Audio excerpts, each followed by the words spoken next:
नमस्कार दोस्तों। क्या आप पैनिक अटैक से पीड़ित हो? स्ट्रगल कर रहे हो? बार बार ये पैनिक अटैक, वैसे आपको लगता है कि हार्ट अटैक हो रहा है, कि इतना परेशान कर रहे हैं रिपीटेड पैनिक अटैक्स, जैसा लगता है कि अभी कोलैप्स हो ही जाएगा, अभी बच ही नहीं सकता, गोइंग टू डाई। ये सिर्फ एक साइकोलॉजिकल इश्यू है, एक ब्लॉक है, ये सिर्फ एक फीलिंग है। आपको जितना भी मेडिकल टेस्ट किए हो, तो कार्डियो टेस्ट किए हो, 2D एको, ईजीजी, होल्टर, सब कुछ नॉर्मल है। डॉक्टर भी कई बार आपको कहा है कि सिर्फ आपको एंजाइटी है, सिर्फ आपको पैनिक डिसऑर्डर है।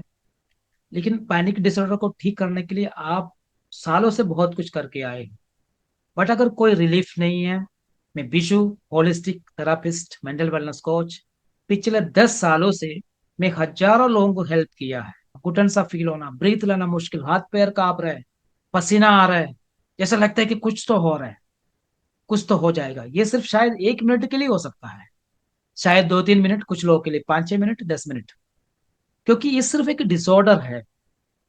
अपने इतना सालों से एक्सपीरियंस करते करते एक और इरेशनल बिलीफ बना हुआ है, अभी आपके कंट्रोल में नहीं है। Completely automated negative thoughts pattern है। ये जो है 100% रिवायर किया जा सकता है। आपको जो इरेशनल बिलीफ है, मेरे साथ कुछ हो ही जाएगा, अगर मान लो चेस्ट में थोड़ा सा पेन हुआ, कोई किसी का डेथ का जो न्यूज सुन लिया, कोई किसी के बीपी शूट हो गया, तो आपको भी ये डर लग रहा है कि मेरा कुछ होगा, अगर मेरा कुछ तो हुआ, अगर मैं तो ये दुनिया में ना रहे तो परिवार का क्या होगा, बच्चों का क्या होगा, ये ही सताता है। अगर आपको ठीक होना, इसे ओवरकम करना है, तो रास्ता तो है ही है। आपको सिर्फ समझना है, अवेयरनेस की जरूरत है। ये आपको कंट्रोल में से बिल्कुल बाहर जा चुके हैं। मेडिसिन का बहुत बड़ा रोल तो है ही नहीं है।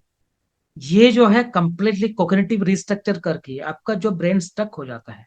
जैसा ही इवेंट एक्टिवेट हुआ, कि कोई भी न्यूज सुनना या चेस्ट बॉडी में कोई भी सेंसेशन होना, मैंने देखे कि जिनको पैनिक अटैक्स है उनका जो डाइजेस्टिव सिस्टम प्रॉपरली काम नहीं करता है, कि कॉन्स्टिपेशन या गैस्ट्रिक इश्यूज, एसिड रिफ्लक्स, कभी परेशानी होता है, ब्लोटिंग, बटरफ्लाई मूवमेंट।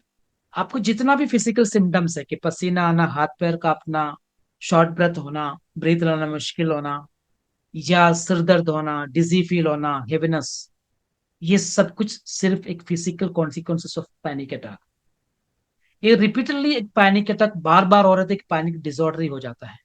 और हमेशा आप फियर में रहेगा, तो नेक्स्ट टाइम ये अटैक कब होगा, क्योंकि इतना खतरनाक है। मेरा कुछ क्लाइंट ऐसा भी बोल देते हैं कि दूसरे कोई भी बीमारी चलेगा, बट ये पैनिक अटैक बहुत ही खतरनाक है। तो दोस्तों, अगर आप स्ट्रगल कर ही रहा है, तो एक बार तो ट्राई करो, क्योंकि कंप्लीटली ये कोग्निटिव रिस्ट्रक्चर कर जा सकता है, कि आपके जो ऑटोमेटेड नेगेटिव थॉट पैटर्न को चेंज किया जा सकता है, मॉडिफाई किया जा सकता है। जैसा ही एक दिन तगड़ा बिलीफ आ ही जाता है कि चलेगा, देखा जाएगा, जो होना होने दीजिए, तो आपको धीरे धीरे आपकी प्रॉब्लम से आप बाहर आ सकते हैं। तो हम लोग इसमें क्या करते हैं कि कंप्लीटली कोग्निटिव रिवायरिंग या restructure, emotional freedom technique, exposure therapy, ये सब कुछ यूज करते हैं। Combination of self developed program है।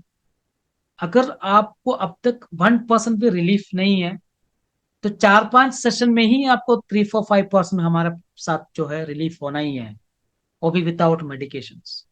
और आपको जो क्वालिटी ऑफ लाइफ अगर खत्म हो चुके हैं, आप किधर भी कोई भी कंसंट्रेट नहीं कर पाना, का आपका जॉब में, और आप किसी से बात करने में इंटरेस्टेड नहीं हो, हमेशा वही विचार बार बार मन में चलता है। आप कहीं जाने के लिए तैयार नहीं है, कोई फंक्शन में, हॉलीडेज में, सारे खुशियां आपने काट दिया, आपकी वजह से आपका घर वाला भी डिस्टर्ब हो। अगर फैमिली में कोई भी एक मेंटल डिसऑर्डर वाला व्यक्ति है, तो एंटायर फैमिली को डिस्टर्ब कर लेते हैं।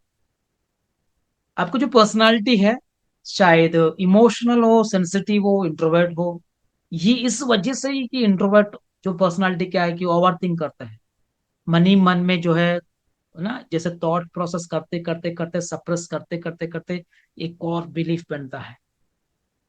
तो ये जो पैनिक अटैक्स कंप्लीटली आपका रिलीफ हो सकते हैं। आपका मस्कुलर सिस्टम, नर्वस सिस्टम को स्ट्रेंथन किया जा सकता है।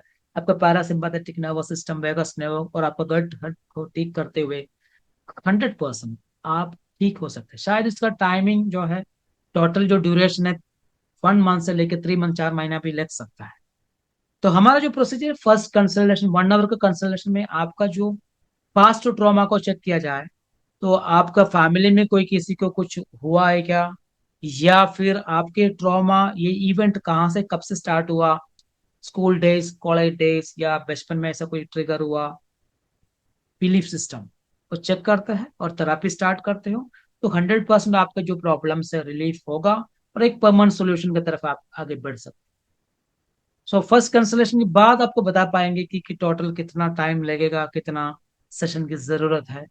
तो बस, अगर आपको अभी भी अगर आप स्ट्रगल कर रहे हो, एक बार ट्राई कीजिए। Thank you very much, all the best.